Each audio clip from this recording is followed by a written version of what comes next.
bi mbir mi amee lan nga wax Ousmane Sonko moo génn ci page am di wax. waaw loolu gis-gisam la wax. mais dafa am loo xam ne dafa partagé ak ñun ñu bokk mooy fay la fi ma bëgg a ñëw du foofu. du li mu wax moo ma intéressé. maanaam lu tax moom mu wax. li tax ñu leeral am fi problème ñu song ko waxul. lu tax ñu song groupe Futurs Médias waxul. lu tax ñu song groupe Futurs Médias waxul. lu tax ñu song groupe Futurs Médias waxul. lu tax ñu jàpp Pape Alé Niang muy wax xanaa métier yi du benn.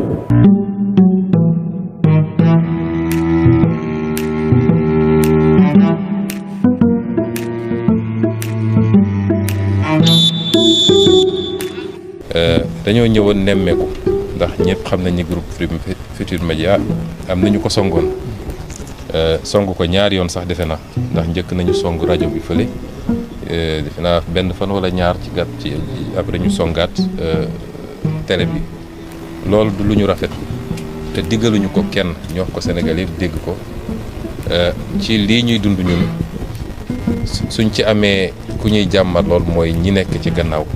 mais sama waa ji yow journaliste nga wala comédien nga wala chroniqueur nga wala yow lan nga doon sa waay nee na Ousmane Sonko lan moo tax muy def poste di wax ci ki nga xam ne mooy Pape Alé Niang di naqarlu li nga xam ne moom lañ ko jàpp te nee na bi ñu demee song waa kër TFM nee na Ousmane Sonko waxu ci mais kii est-ce que mu ngi ci réew mi moom wala da doon nelaw jamono yooyu. Ousmane Sonko bañ songee waa TFM nekkul fii nii di bind ay poste de dafa sol dàllam dem ba TFM masawu leen naqarlu li nga xam ne moom moo fa xew te jamono yooyu yow foo nekkoon ba tax nga taxaw fii naan Ousmane Sonko yow Pape Alé Niang yow la gën a jege ci Ousmane Sonko Pape Alé Niang sa confrère la ci ni ma ko war a jàppee bu dee yow journaliste nga nag laa wax. parce que yow da ngay toog si télévision yi di wax di taxaw comme taxawaayu journaliste yow nit ki di jàppale sa mbokk journaliste yi nga ne lu tax mu di ko def. lu mu def da koo mën a passé sol dàllam dem ba TFM man lu tax sénégalais yi naar fekk quoi.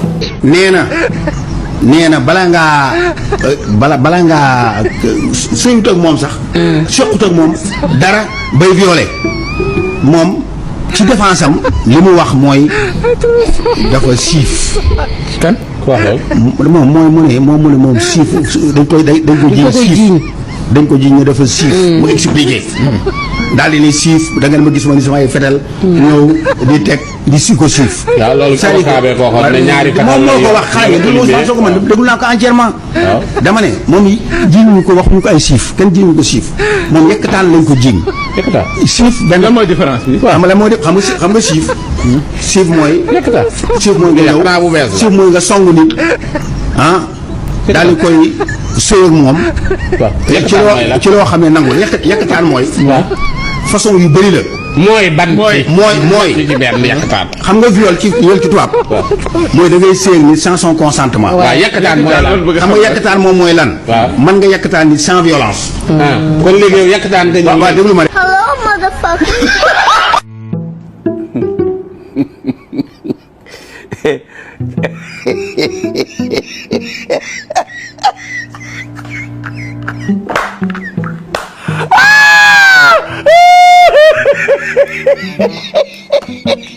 yow moom ki la yónni dafa juum quoi parce que yow mënoo sa liggéey. nee na gars yi déglu ngeen ko sax waaye du mu doon waxee kii moom maîtriser wul sax dara ci li mu wax. seen doom yi ak seen jabar yi yërëm naa leen trop parce que dañoo am ay parents yoo xam ne kenn xamul yenn saaru nit lay yow mag bu dem ba toog si télé di wax kay xamal li ngay wax boo xamul li ngay wax noppi maîtriser woo cas bi dangaa maîtriser wul ni ñuy sosalee nit ndeysaan xam naa dañ la kaa forcé. sa tur bi rek ma jaaxal sa tur bi rek laa xamul nu ma koy def mais kon dinaa la wax lu bon gars yi abonné leen ngeen like vidéo bi bu yéen joxul wax sul du jeex tànk yéen a ngi dëkkee di def ñuy dëkkee di wax jaa ngeen jëf. man ñun lii nañu mën a wax loolu.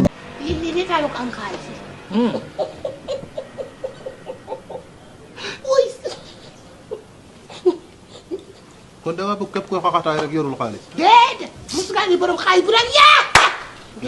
daan dépendre boobu de. ça dépend rek ci nuñ la yaree. non non non non. voilà.